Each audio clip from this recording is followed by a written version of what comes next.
Nos cofres mais profundos do Vaticano, sob camadas de sigilo milenar, esconde-se um segredo que poderia redefinir a história, a ciência e a própria fé. Não estamos falando de ouro ou documentos perdidos.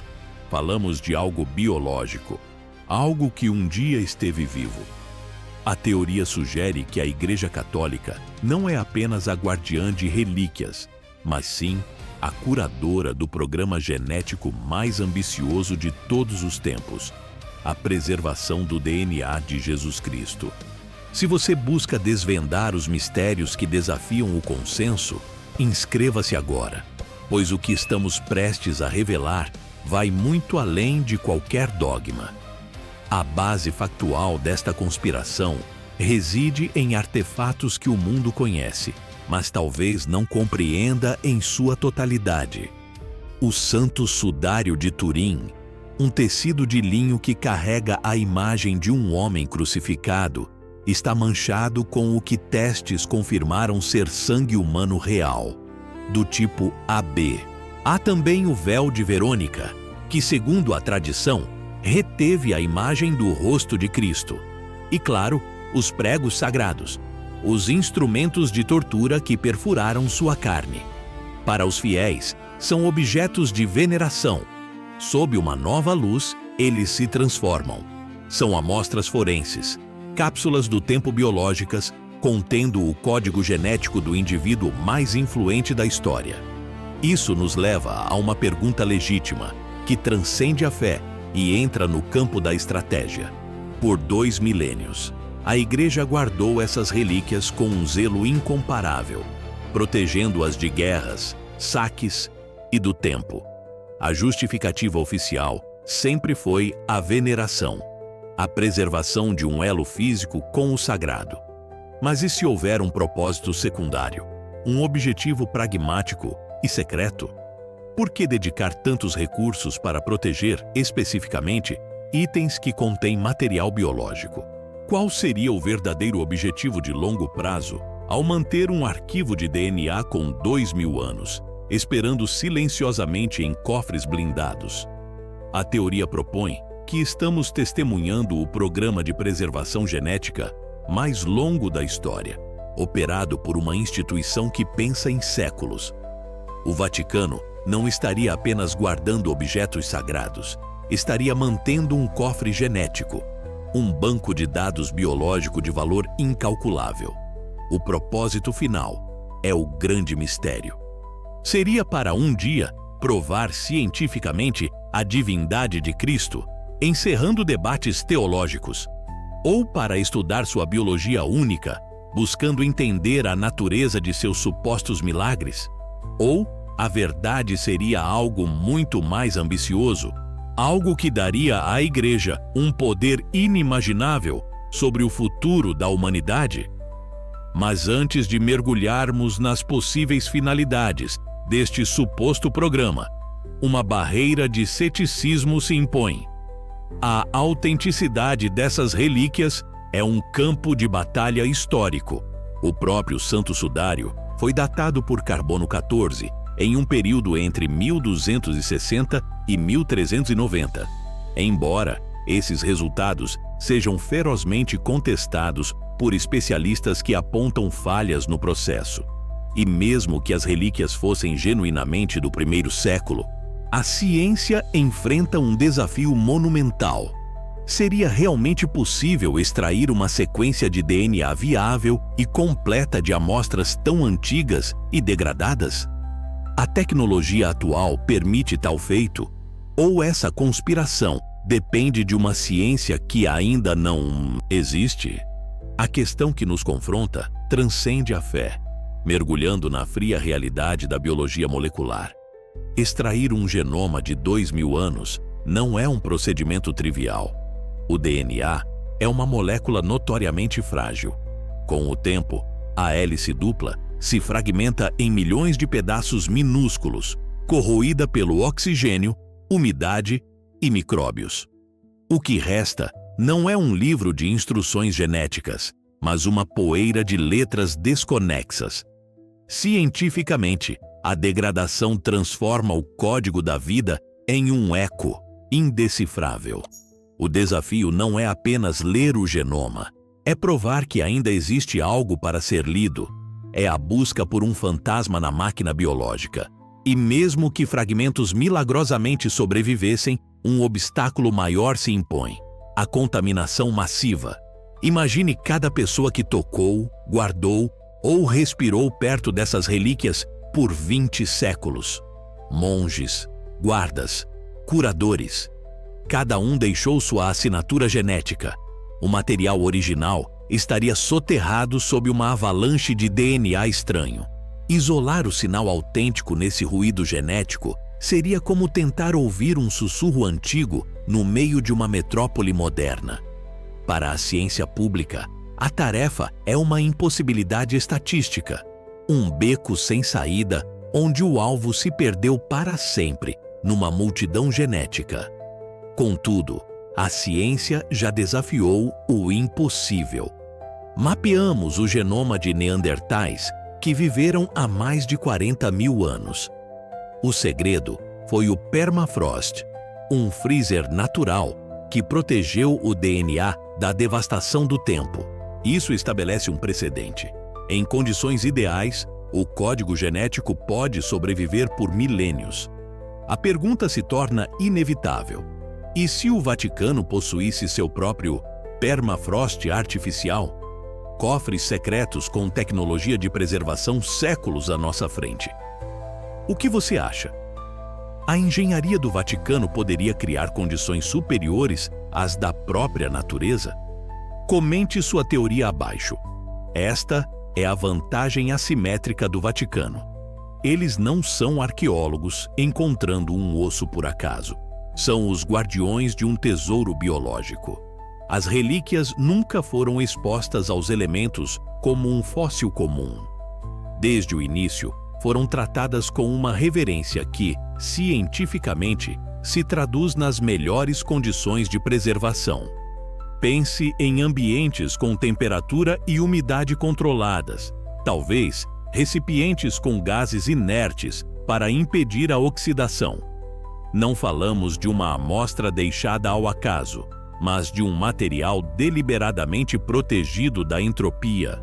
Nessas circunstâncias extraordinárias, a degradação seria radicalmente retardada, tornando o impossível em monumental.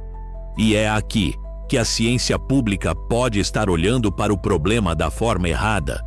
O debate sobre a viabilidade se baseia na premissa da degradação natural. Mas e se essa premissa for o maior engano? E se o verdadeiro obstáculo não for a tecnologia de recuperação, mas o nosso acesso a ela? A pergunta final não é se é possível extrair o DNA, mas para quem isso é possível.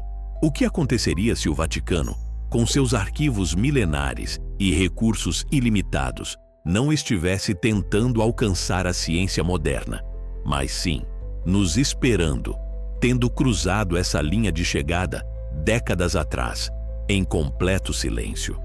Se a ciência é o maior obstáculo, e se o Vaticano, com seus recursos ilimitados e séculos de conhecimento acumulado, já tivesse desvendado os segredos do DNA antigo?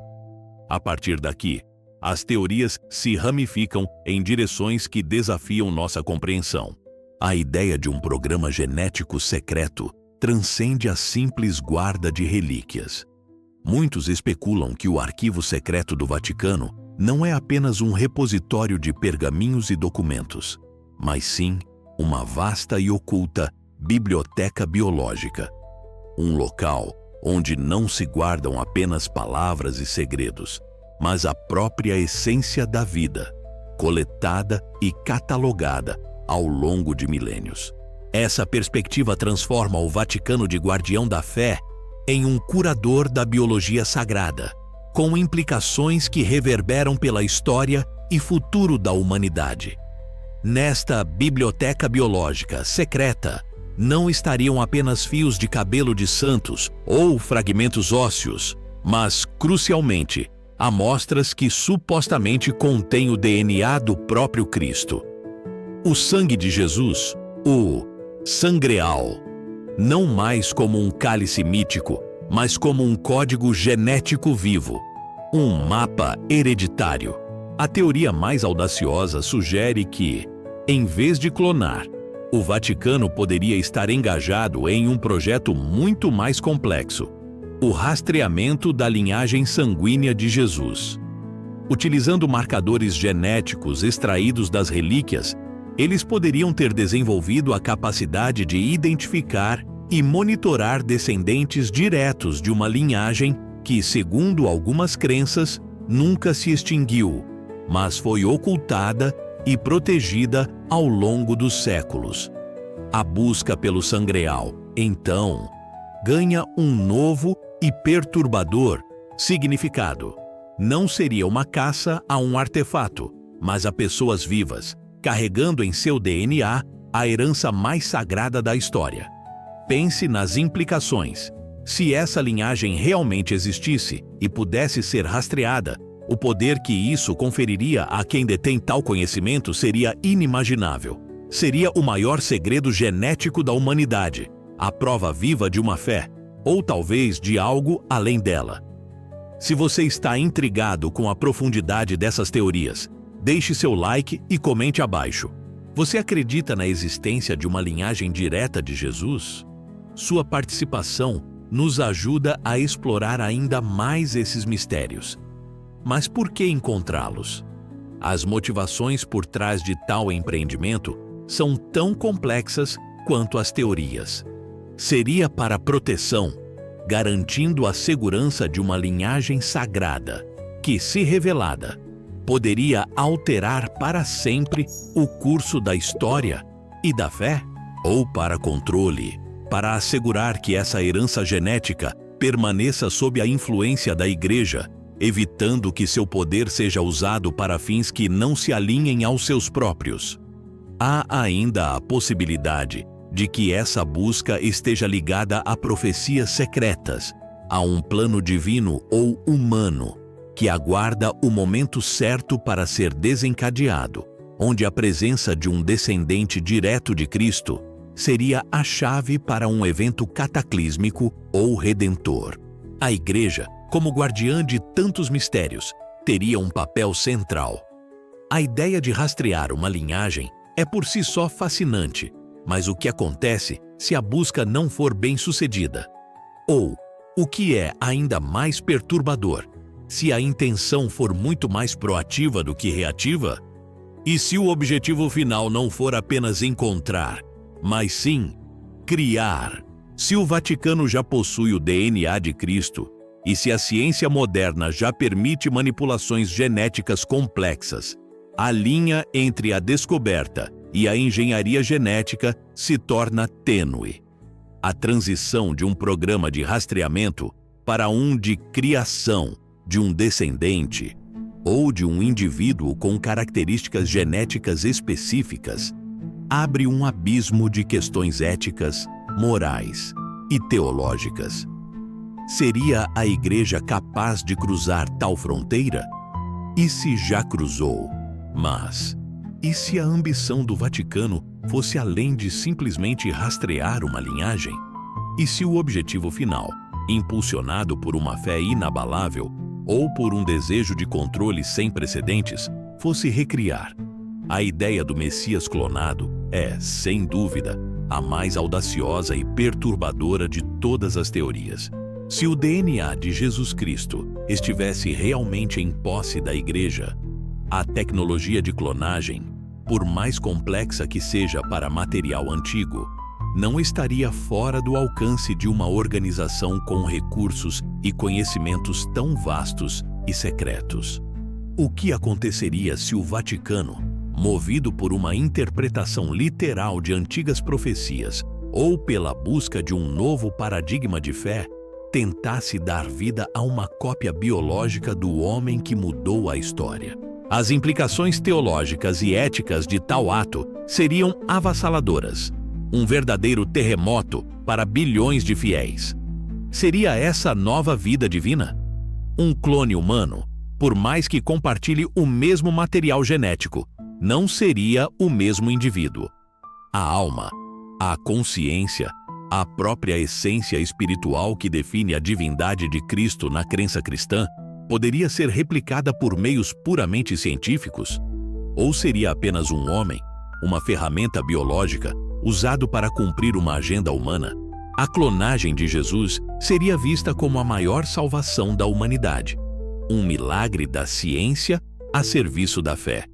Ou o maior sacrilégio, uma profanação da essência divina e um desafio direto aos desígnios de Deus.